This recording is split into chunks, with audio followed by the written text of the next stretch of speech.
Hey guys, what is up? DemB here. Today I'm going to talk about another lesson that I've learned while running my startup. Today is going to be focused on teams and conflict, something that people have talked about when they talked about entrepreneurship to me, but I haven't really thought about a lot until I started my own company. So let's get into it.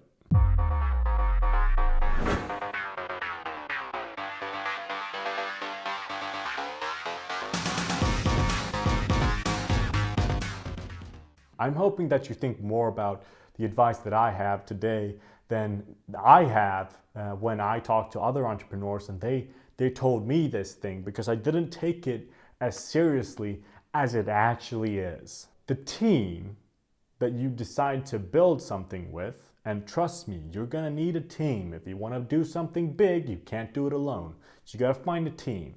So once you find a team, a couple of guys or girls or whatever, and you want to build something with them, these people, you have to be sure that these people are the right people to do it with. And there's several parameters to keep in mind, and nobody's perfect, nobody's the perfect candidate. But if they're a good candidate and they're good enough, you should probably go with them, because it's hard to make all these parameters check out and really just be the organization or the fundamental people to build the organization on. So the thing that I have been taught by other entrepreneurs is that you should be very careful which team you choose to build your organization or your project with. And I haven't seen the sincerity until now. And I've been lucky enough that I've wound up with this great team in StudyGuide. But that is not the case for all entrepreneurs, and most cases actually. I think the team is very conflict populated. Not that that is bad, but you have to be able to handle conflict well. And it also might be that a lot of people in the group think very, very different things and have very separate values, and that can become a problem when starting an organization. So I'm going to talk about some parameters on what you need to see in your team, and also why your team matters. So let's start with why your team matters. Well, first of all, you're going to work with these people for a while. If you want to start something big, a project, and then make it a company and incorporate yourself, or you launch an app or whatever, you're probably going to work with these people 3, 4, 5, or even more years ahead. That's a lot of time. You got to make sure that you're comfortable with working with these people, because you're probably going to be stuck with them. So it's tough love there. Number 2, make sure that every member in your team has decent conflict resolution skills, because small groups are very fragile. Let's say that you're 3 people starting a project, and you want to start a company, and you worked on it for 9 months, okay? Or even less or more, whatever.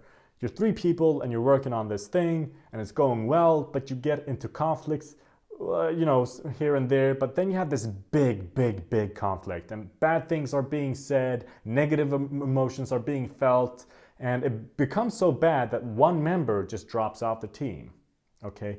When one member drops off the team and you're only 3 people, you're in big trouble.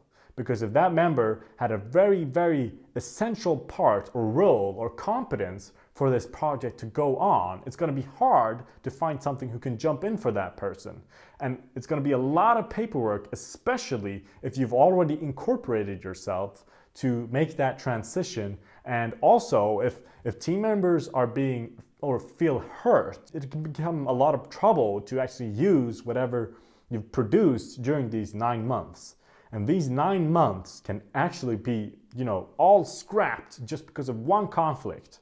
So decent conflict resolution skills are important, because it's okay to have different values in a team, and essentially every team has different, personal values, and there's gonna be conflict, and that's good because you want to cover everyone's perspective.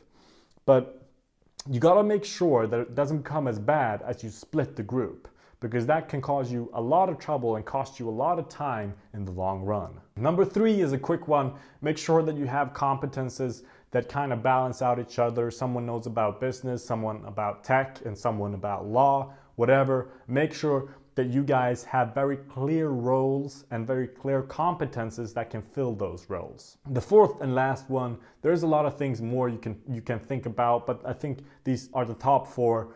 And the fourth one is that make sure that whoever you're teaming up with is a team player.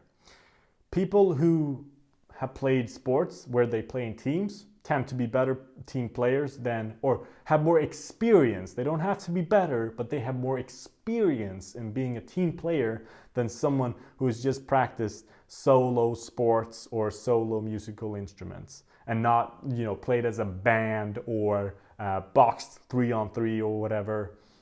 So people who have been in teams before have more experience and therefore are better team players, or have a better probability of being better team players. So to sum it up, make sure you want to work with these people for a long time. Make sure that you all have decent conflict resolution skills. Make sure that you all have competences that you can use in this project and have your own very detailed role in the project. And make sure that they are decent team players, those that you are teaming up with, because it is a team and you're gonna have to work together, and small groups are fragile and you really need to stick together for a couple of years for something to happen. Okay, that's it for this video. My lesson from the study guide journey and my lesson in having a startup and running it. There's gonna be a whole lot more lessons. I have a playlist for this, so check the playlist out and check out more videos if you wanna get more insights on what it's like to run a startup. All right, so I'm gonna end the video here. I hope you enjoyed. If you did, leave a like below. If you like my content, do subscribe if you haven't already. And I'll see you guys next week. But until then, stay driven.